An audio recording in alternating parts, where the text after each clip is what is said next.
Good morning student. आज हम class 9th economics का फर्स्ट लेसन देखेंगे। इकोनॉमिक्स पहले तो अर्थशास्त्र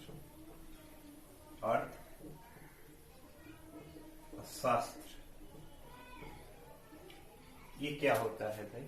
जैसे अर्थशास्त्र से हमको समझ में आ रहा है खुद ही की दो शब्द है, एक आपको अर्थ है और दूसरा आपको शास्त्र है। अर्थ का मतलब होता है पूंजी अथवा धन। अर्थ का मतलब में क्या होता है? पूंजी अथवा धन। और शास्त्र का मतलब होता है अध्ययन। शास्त्र का मतलब क्या होता है? अध्ययन। तो अर्थशास्त्र का मतलब में क्या होता है? पूंजी का अध्ययन। पूंजी का अध्ययन ही क्या कहलाता है? अर्थशास्त्र। और पूंजी के बारे में कहते हैं कि किसी भी चीज के निर्माण के लिए या आवश्यकताओं की पूर्ति के लिए इसका होना जो है आवश्यक है। ठीक है ना। तो अर्थशास्त्र यानी कि धन का अध्ययन अर्थशास्त्र कहलाता है। यानी कि पैसे का आवागमन कैसे होता है, पैसा किस प्रकार से आता है, किस किस कंडीशनों में, और उसका प्रयोग किस किस कंडीशनों में कैसे किया जाता है, इनके बारे में हम समझेंगे। तो अर्थशास्त्र के तहत आपको यही बताया जाता है। तो अर्थशास्त्र में जो है फर्स्ट लेसन जो आपका है क्लास 9th में जो है फर्स्ट लेसन आपको है पालमपुर गांव की कहानी। फर्स्ट लेसन क्या है आपको? पालमपुर गांव की कहानी। पालमपुर सबसे पहले हम देखते हैं कि यह एक काल्पनिक गांव है। काल्पनिक गांव मतलब में क्या है कि एक कल्पना है कि एक अच्छे गांव में या एक अच्छे गांव की क्या क्वालिटी हो सकती है, उसमें क्या क्या जो है सही चीजें हो सकती हैं। तो यह एक कल्पना मात्र है। ठीक है ना। हाँ, अगर एक आदर्श गांव की हम कल्पना करते हैं तो इस गांव को जो है हम देख सकते हैं। अपने एक आदर्श गांव का निर्माण करना चाहते हैं तो इन कल्पनाओं के आधार पर जो है हम एक आदर्श गांव की निर्माण कर सकते हैं। जैसे कि केंद्र सरकार द्वारा जो है स्मार्ट सिटी का निर्माण किया जा रहा है। ठीक है ना। आदर्श गांव का निर्माण किया जा रहा है। तो इस तरह से जो है यह एक आदर्श गांव की जो है कल्पना है पालमपुर। अब पालमपुर का पहले हम परिचय जान लेते हैं कि पालमपुर क्या है जो इस कहानी में जिस गांव को लिया गया है। तो यह एक विकसित गांव है। यह एक विकसित काल्पनिक गांव है। गांव नहीं, काल्पनिक गांव है। ठीक है ना। जिससे मतलब में 3 किलोमीटर की दूरी पर एक जो है कस्बा है जिसका नाम रायगंज है। 3 किलोमीटर की दूरी पे एक कस्बा रायगंज है और उससे कुछ पहले जो है एक छोटा सा कस्बा जो है शाहपुर है। ठीक है ना। लोग यहाँ पे क्या करते हैं? कृषि कार्य करते हैं और कृषि कार्य द्वारा जो है उत्पादित फसलों को जो है बड़े मार्केट में व छोटे मार्केट में जो है ले जाते हैं, वहां पे सेल करते हैं और उससे जो है अर्थ यानी कि पूंजी को प्राप्त करते हैं और उस पूंजी के आधार पर जो है अपनी आवश्यकताओं की पूर्ति करते हैं। ये जो है सामानों का ले जाना जो है बैलगाड़ियों के द्वारा, वैसे गाड़ियों के द्वारा जो है वस्तुओं को जो है रायगंज और शाहपुर में जो है लोग ले जाते हैं और वहां पे जो है पूंजी, वहां से पूंजी प्राप्त करते हैं। अब नेक्स्ट आपको आता है उत्पादन का संगठन। उत्पादन यानी कि मानवीय आवश्यकताओं की पूर्ति के लिए, मानवीय आवश्यकताओं की पूर्ति के लिए जिन वस्तुओं का उत्पादन होता है या जिसके माध्यम से वस्तुओं का उत्पादन होता है वह जो है उत्पादन का संगठन कहलाता है, संगठन कहलाता है। अब उन चीजों में जो है मुख्य रूप से आपको 4 चीजें अनिवार्य होनी चाहिए। कितनी चीजें अनिवार्य होनी चाहिए? 4 चीजें। उन 4 चीजों में क्या है? भूमि है, श्रम है, पूंजी है और मानव पूंजी है। वो 4 चीजें क्या है? भूमि है, श्रम है, भौतिक पूंजी या पूंजी और उसके बाद से मानव पूंजी। ये 4 चीजों का होना अनिवार्य है। पहले हम बात करते हैं भौतिक पूंजी की या भूमि की। पहले हम बात कर लेते हैं भूमि क्या होता है। भूमि क्या होता है, पहले हम इसकी भूमि की बात करते हैं। तो भूमि उत्पादन के लिए जो एक आधार होता है उसे हम भूमि कहते हैं। उस भूमि के आधार पे जो है आपको प्राकृतिक आधार यानी कि स्थल हो गया, जल हो गया, वायु हो गया, उस तरह के आधार जो है आपको भूमि कहलाता है। ठीक है ना। अब भूमि के बाद क्या होता है, उत्पादन के लिए से कृषि कार्य के लिए किसकी आवश्यकता होती है, भूमि की आवश्यकता होती है। स्थल, स्थल के आधार, स्थल जो होता है एक भूभाग होता है जिसपे जो है हम क्या करते हैं, कृषि कार्य करते हैं। और उसके बाद से नेक्स्ट आपको आता है श्रम। श्रम, श्रम का मतलब में क्या होता है, काम करने वाला, काम करने वाला। यानी कि अगर कोई भी भूमि है, अगर कृषि ही कार्य हमको करने हैं, कृषि अगर उत्पादन करना है आपको किसी भी चीज का, उसके लिए कुछ कोई एक स्थल खंड है और उसमें जो है कोई कार्य करने वाला ना हो, श्रम करने वाला ना हो, तो उत्पादन तो हो नहीं सकता। इसलिए इसके लिए दूसरा पार्ट क्या है, दूसरा भाग क्या है, श्रम। श्रम की आवश्यकता होती है और श्रम किसके द्वारा प्राप्त किया जाता है, श्रमिकों के द्वारा। श्रमिकों के द्वारा जो है श्रम प्राप्त किया जाता है। तो काम करने वाले को क्या कहते हैं, श्रमिक कहते हैं। काम करने वाले को या श्रम करने वाले को हम क्या कहते हैं, श्रमिक कहते हैं।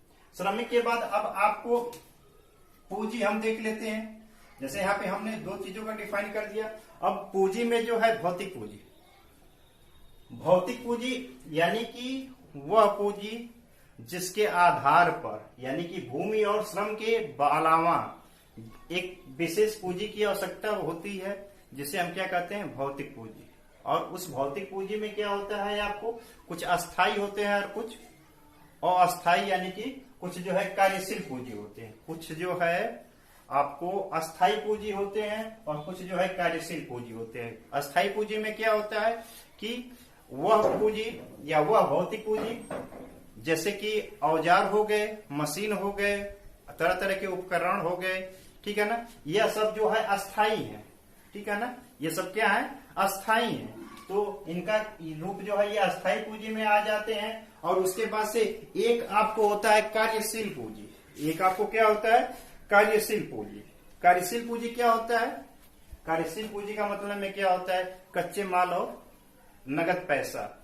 कार्यशील पूंजी में क्या आ जाते हैं, कच्चे माल और नगद पैसा। उत्पादन के लिए अगर मान लो कोई भी चीज का, अगर मान लो चीनी बनाना है, तो चीनी बनाने के लिए हमें क्या किसकी आवश्यकता होगी, गन्ने की आवश्यकता होगी।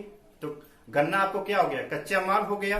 अगर हमको श्रमिकों को काम कराना है तो श्रमिकों को जो है मजदूरी देना पड़ेगा। मजदूरी के लिए क्या है, हमें नगद मुद्रा की आवश्यकता होगी। तो आपको नगद मुद्रा और कच्चे माल जो है आपको किसमें आ गया, आपको कार्यशील पूंजी। कुछ अस्थायी पूंजी होते हैं, वही गन्ने निर्माण में जो है, जो गन्ने निर्माण में जो है गन्ने के रस से जो है चीनी का निर्माण जब किया जाता है तो उसमें कुछ उपकरण के, मशीनों का, यंत्रों की आवश्यकता होती है, जिसे हम जो है अस्थायी पूंजी कहते हैं। तो यहाँ पे भौतिक पूंजी कितने प्रकार के हो गए, दो प्रकार के। इस प्रकार से हमने क्या देखा कि उत्पादन के लिए जो है हमें चार चीजों की आवश्यकता होती है और उनमें से तीन चीजों के बारे में हमने पढ़ लिया। किसके बारे में, भूमि क्या होता है, श्रम क्या होता है, श्रम, और उसके बाद से एक जो है भौतिक पूंजी या पूंजी। अब मानव पूंजी सबसे मुख्य और अहम जो होता है, इसमें मानव पूंजी होता है। इन तीनों के अलावा अगर कोई संगठन न हो, कार्य करने की व्यवस्था या संचालन करने की व्यवस्था न हो, तो उत्पादन जो है सही तरीके से नहीं हो सकता। तो वहां पे सबसे मुख्य रोल किसका हो जाता है, मानव पूंजी का। मानव पूंजी जो है सबसे मुख्य हो जाता है। इस प्रकार से हमने देखा कि उत्पादन जो है चार तरीकों से, भूमि, श्रम, पूंजी और मानव पूंजी के आधार पे होता है, जिसके उत्पादन के आधार पे उत्पादन हम उन वस्तुओं का करते हैं जो मानवीय आवश्यकताओं की पूर्ति करता है। अब थोड़ा सा पालनपुर की खेती देख लेते हैं। तो पालनपुर में थोड़ा सा और उसके परिचय में हम देख लेते हैं कि पालनपुर में जो है कुल घरों की संख्या, परिवारों की संख्या कितनी थी, 550 थी। परिवारों की संख्या कितनी थी, 450 थी। कुल परिवारों की संख्या क्या थी, 450 थी। अब 450 परिवार में 80 परिवार संपन्न थे। 80 परिवार ऐसे थे जिनकी आर्थिक स्थिति जो है सही थी। आर्थिक स्थिति मतलब क्या थे, वो संपन्न परिवार था। इनके जो है रहन सहन, खान पान जो है सभी क्या थे, उच्च स्तर के थे, हाई लेवल के थे। इनके जो है घर जो है पक्के होते थे, ईंटों के बने होते थे, पलस्तर होते थे, और उसके बाद से जो है वहां पे जो है ऐसो आराम के जो है अन्य सुविधाएं भी होती थी। उसके अलावा इसका 1/3 इसका जो है 1/3 जो है यानी कि 150 जो है दलित थे। 150 क्या थे? दलित थे। और ये दलित जो है गांव के एक कोने में जो है इनका निवास होता था। गांव के एक कोने में ये रहते थे और इनके निवास में क्या था ऐसा कि ये जो है छोटे घरों में रहते थे, कच्चे घरों में रहते थे, झोपड़ियां होती थी। इनके रहन सहन या जीवन स्तर जो है बहुत ही पुअर था, दयनीय था। तो इस प्रकार से इनका और अन्य जो थे इनके बीच में जो है अदर जो है करीब करीब आपको 220 के आसपास जो है अदर फैमिलियां भी थी जो बीच वाले थी। इसमें साहूकार जो है, कुछ गैर कृषि कार्य करने वाले, कुछ अदर कार्य करने वाले जो है इसमें थे। तो इस प्रकार से ये पालमपुर था। पालमपुर में एक और चीज बता देते हैं, यहाँ पे जो है 2 प्राथमिक विद्यालय और एक जो है हाई स्कूल था। यहाँ पे जो है 2 प्राथमिक विद्यालय थे और एक जो है हाई स्कूल जो है था। उसके अलावा जो है मेडिकल के लिए जो है एक सरकारी हॉस्पिटल था और एक जो है निजी हॉस्पिटल था। वहां पे एक सरकारी हॉस्पिटल था और एक निजी हॉस्पिटल था। अब इन सब के परिचय के बाद हम देखते हैं कि पालमपुर में जो खेती का क्या व्यवस्था था। पालमपुर में अभी हम देखें कि 80 ही संपन्न परिवार थे। इसके अलावा जो है अदर परिवार जो क्या था, संपन्न नहीं था। और पालमपुर में करीब करीब 75% 75% लोग जो है कृषि कार्य पे डिपेंड करते थे। 75% लोग किस कार्य पे डिपेंड करते थे? कृषि कार्य पे। वो कृषि कार्य करते थे, वो जो है कृषि कार्य करते थे। 75% जो है आपको कृषि कार्य करते थे। यानी कि जितना भी यहाँ पे जो है जितना अधिक से अधिक कृषि कार्य योग्य भूमि था उसका प्रयोग किया जाता था। और उसके बाद से कृषि कार्य जो है सही तरीके से करते थे। इसमें कुछ खेतिहर मजदूर भी थे। इन सब के बारे में जो है आगे हम पढ़ेंगे। एक चीज देख लेते हैं कि उसी भूमि में जो है अधिक पैदावार करने का तरीका, कोई भी भूभाग है तो उसमें कैसे किस प्रकार जो है अधिक से अधिक जो है उत्पादन किया जा सकता है। तो यहाँ पे उत्पादन करने के लिए क्या हो सकता है? पहले तो हमें बहुफसलीय पद्धति का प्रयोग करना पड़ेगा। यानी कि एक साल में जो है एक से अधिक फसलों का उत्पादन करना होगा। उत्पादन करने के लिए क्या होगा? यानी कि वर्तमान समय में जो है आपको देखते हैं कि 3-3 फसलों का उत्पादन किया जाता है। उन फसलों में कौन से होता है? फर्स्ट आपको होता है खरीफ होता है, उसके बाद से रबी होता है और थर्ड क्या होता है आपको? जायद होता है। तो 3-3 फसलों का प्रयोग हम करते हैं। अब जो है इस समय वर्तमान समय में जो है आपको देखेंगे तो 3 फसलों का प्रयोग किया जाता है। तो अब जब हम एक साल में जो है एक से अधिक फसल उत्पादन करेंगे तो हमारी उत्पादन दर क्या हो जाएगी? बढ़ जाएगी। उसके बाद क्या है कि इसमें जो है खेतों का जो है ब्यौरा भी देखते हैं। कुछ यहाँ पे ऊसर भूमि भी थे जो कृषि योग्य नहीं थे। जितने ही भूमि कृषि योग्य थे उसमें ही कार्य किए जाते थे।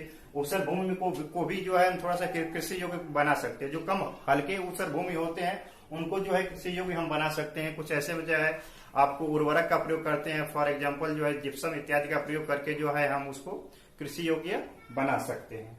तो इस तरह से यहाँ पे कृषि कार्य चलते थे। बहुफसलीय पद्धति भी थी। उत्पादन बढ़ाने के लिए एक क्रांति आपको बहुत मुख्य होता है, हरित क्रांति। हरित क्रांति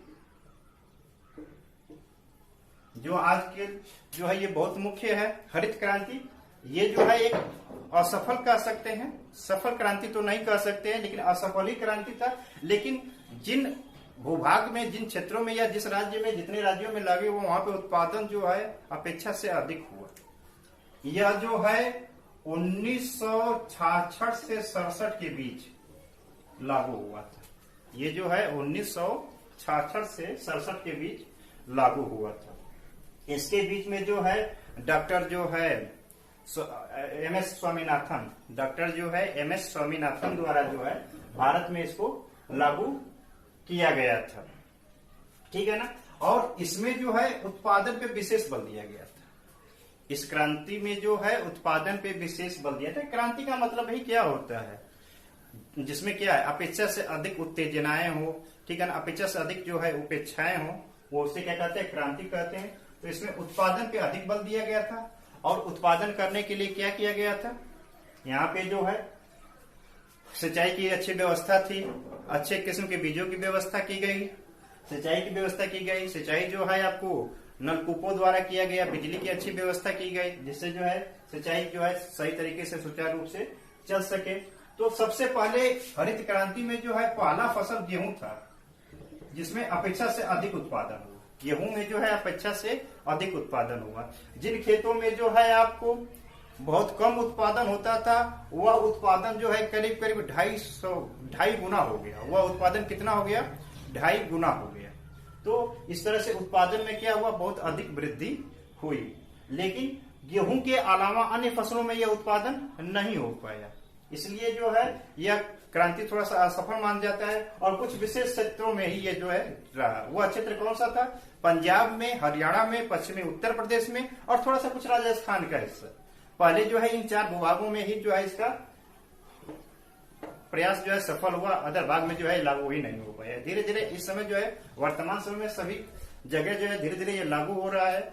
और दूसरी ये पहली हरित क्रांति थी, और दूसरी हरित क्रांति जब हुआ तो यानी कि जिन फसलों पे विशेष बल नहीं दिया गया था उस पर बल दिया गया, और उन फसलों में जो है आपको चावल था और उसके बाद से दलहन फसलें थी, उस पर विशेष बल दिया गया है। और वह क्रांति जो है लगभग जो है आपको 1984 के आसपास। दूसरी हरित क्रांति कब हुई थी? 1984 के आसपास हुई थी। तो इन क्रांतियों के द्वारा बहुफसली जो है फसल प्रणाली के द्वारा और खेतों की उर्वरा शक्ति में वृद्धि के द्वारा हम जो है उत्पादन जो है बढ़ा सकते हैं। नेक्स्ट आपको देखते हैं किसानों के प्रकार। किसानों के प्रकार, पहले तो हम पालमपुर के किसानों की बात करते हैं। पालमपुर में जो है 3 तरह के किसान थे। एक किसान तो कुछ ऐसे किसान थे जिनके पास भूमि का कोई भाग ही नहीं था, जिनकी संख्या 150 थी। 150 ऐसे किसान थे जिनके पास भूभाग था ही नहीं, जिनके पास भूभाग था ही नहीं कृषि कार्य करने के लिए, ठीक है ना। और उसके बाद से कुछ ऐसे किसान थे जिनके पास भूभाग तो थे लेकिन बहुत कम थे, जिनके पास भूभाग तो थे लेकिन कम थे। तो 240 ऐसे किसान थे जिनके पास 2 हेक्टेयर के आसपास 2 हेक्टेयर के आसपास भूभाग थे, और 60 ऐसे किसान थे जिनके पास जो है 2 हेक्टेयर से अधिक 2 हेक्टेयर से जो है अधिक का क्षेत्र था। कुछ ऐसे किसान थे, 60 परिवार ऐसा था जिनके पास जो है 2 हेक्टेयर से अधिक भूभाग था। करीब करीब 10 हेक्टेयर। कुछ ऐसे भी थे कि जो बहुत संपन्न थे जिनके पास जो है 10 हेक्टेयर के करीब भी भूभाग था। तो इस तरह से जो है वहां पे किसानों के जो है बंटवारा हो गया। यानी कि कुछ ऐसे किसान जिनके पास कोई खेती के लिए भूमि नहीं था, कुछ ऐसे किसान जिनके पास जो है 2 हेक्टेयर से अधिक था, कुछ ऐसे किसान जिसके पास 2 हेक्टेयर के आसपास था, और कुछ ऐसे थे जिनके पास 2 हेक्टेयर से अधिक थे। तो यहाँ पे 3 तरह के हैं। जिनके पास भूमि का कोई भाग नहीं था उसे हम खेतिहर किसान कहते हैं। किन्हें हम क्या कहते हैं? खेतिहर किसान। छोटे किसान वे किसान जिनके पास जो है 2 हेक्टेयर के आसपास का था। उसके बाद से मध्यम किसान, ठीक है ना, जिसके पास 2 हेक्टेयर से अधिक और 5 हेक्टेयर के आसपास। और संपन्न किसान यानी कि जिनके पास 5-6 हेक्टेयर से अधिक भूमि था, वो संपन्न किसान। यानी कि किसान को यहाँ पे 4 वर्गों में हम वर्गीकृत कर सकते हैं। फर्स्ट क्या है? खेतिहर किसान, छोटे किसान, मध्यम किसान और संपन्न किसान। सबसे दयनीय स्थिति जो है यहाँ पे खेतिहर किसानों की होती है। सबसे दयनीय स्थिति क्या होती है? खेतिहर किसानों की, जिनके बच्चों की या जिनकी स्थिति जो है उनकी स्थिति जो है अच्छी नहीं होती है, उनका जो है जीवन यापन जो है बहुत ही दयनीय तरीके से बीतता है। तो इस प्रकार से हमने यहाँ पे देखे। अब थोड़ा सा हम देख लेते हैं अगले पॉइंट्स में। पालमपुर में जो है गैर कृषि कार्य भी हुआ करते थे। पालमपुर में कुछ ऐसे कार्य थे जो कृषि से संबंधित नहीं थे, लेकिन लोग उनको करते थे और उसके माध्यम से जो है पूंजी निर्माण करते थे। उन कार्यों में जो है डेयरी है, बीज निर्माण है, दुकानदार है और परिवहन है। डेयरी का मतलब में क्या हुआ? पशुओं को रखना, उससे दूध उत्पादित करना और उसको सेल करना। तो ये डेयरी फार्म हो गया। विनिर्माण हो गया। कुछ ऐसे लोग भी थे जो बाहर जो है कंपनियों में जाके कार्य करते थे, विनिर्माण में जो है पार्टिसिपेट करते थे और अपनी पूंजी जो है बनाते थे। नेक्स्ट आपको दुकानदार हुआ।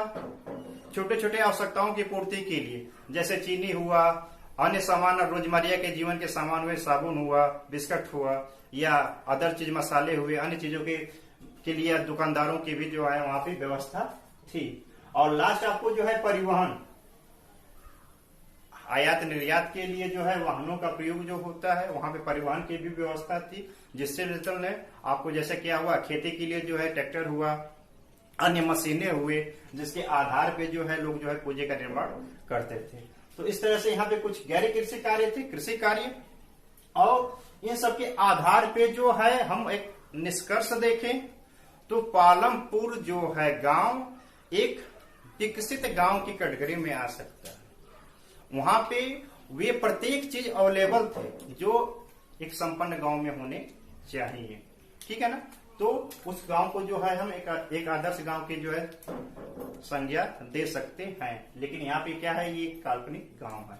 अगर हमने अपने गांव को जो है एक आदर्श गांव बनाना है तो मानवीय आवश्यकताओं की सभी आवश्यकताएं जो है उस गांव के इर्द गिर्द या गांव में भी नहीं है तो उन आवश्यकताओं तक हम आसानी से पहुंच सके, वैसी व्यवस्था होनी चाहिए। और पालमपुर में जो है सभी व्यवस्थाएं थी, छोटे बड़े सभी किसान जो है अपनी आवश्यकताओं को जो है आसानी से पूरा कर सकते थे।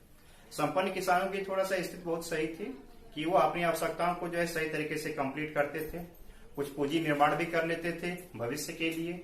लेकिन छोटे किसान या दलित परिवार ऐसे थे जो रोजमर्रा के लिए भी अपनी आवश्यकताओं की पूर्ति कर पाते थे, लेकिन किसी भी तरह दूसरे के खेतों में काम करके, अधिया पे बटैया पे खेतों में काम करके अन्य तरीके से जो है अपनी आवश्यकताओं की पूर्ति करते थे। कुछ जो है विनिर्माण कार्यों में कार्य करके करते थे, तो इस तरह से भी जो है अपने वो कार्यों को पूरा कर लेते थे।